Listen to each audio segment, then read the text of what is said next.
लौट पड़ा, आदमी बदल गया। कोई सोच नहीं सकता था इस डकैत और लुटेरे से रामायण का जन्म होगा।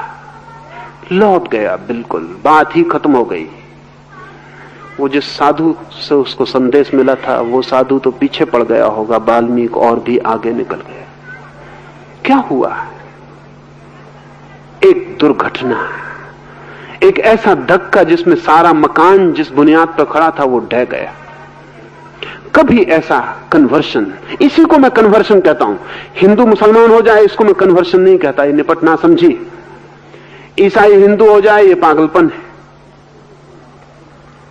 इसमें कोई मतलब नहीं है। ये सब पॉलिटिकल स्टंट है कि कोई हिंदू ईसाई बनाता रहे, कोई ईसाई को हिंदू बनाता रहे, कोई आर्य समाजी किसी को शुद्ध करे, कोई किसी को अशुद्ध करे, सब पागलपन है।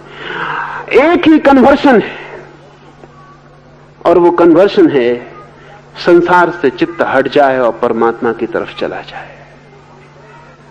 एक ही रूपांतरण और कोई रूपांतरण नहीं है।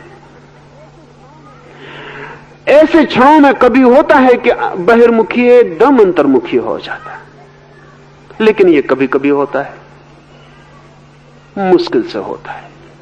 इसका हिसाब नहीं रखना चाहिए, एक्सेप्शनल है, अपवाद है। इसको नियम नहीं बनाना चाहिए। नियम तो यही है कि आप जो हैं उसका ही उपयोग करके धर्म की यात्रा पर निकले। प्रतीक्षा न करें कि अंतर्मुखी हो जाएंगे तब। इसमें एक दो बातें और ख्याल में ले लें। साधारणता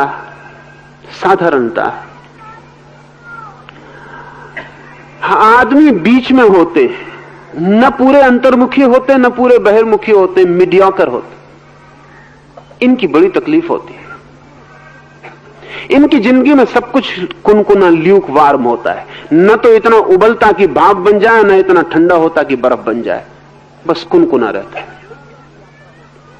दोनों तरफ यात्रा हो सकती है। पानी बहुत ठंडा हो जाए तो बर्फ हो जाता, पानी नहीं रह जाता।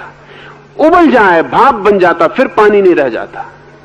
लेकिन कुनकुना बना रहे, न इधर न उधर, वो पानी ही बना रहता। न कभी वो 100 डिग्री तक पहुंचता है कि भाप बन के उड़ जाए आकाश में, न कभी वो इतने 0 डिग्री के नीचे पहुंचता है कि जम के पानी बर्फ हो जाए। अंतर्मुखता भी एक छोर है, बहिर्मुखता दूसरा छोर है। दोनों छोरों में से कहीं से भी छलांग लग सकती है, लेकिन बीच में से कहीं छलांग नहीं लग सकती। इसलिए बीच के लोग सबसे ज्यादा तकलीफ में पड़ जाते हैं। फिर भी बीच में भी बहुत कम लोग हैं, ना के बराबर। और जिसके समझ में आ जाए मैं बीच में हूं, उसे भी देखना चाहिए कि उसका झुकाव क्या है। अगर बहिर्मुखता का है तो ठीक है, अंतर्मुखता का है तो ठीक है।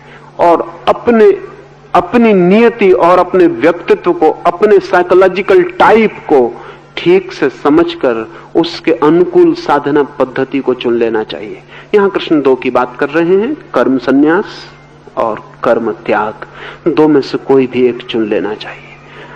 क्या चुनते हैं इससे फर्क नहीं पड़ता, कहां पहुंचते हैं असली सवाल यही है।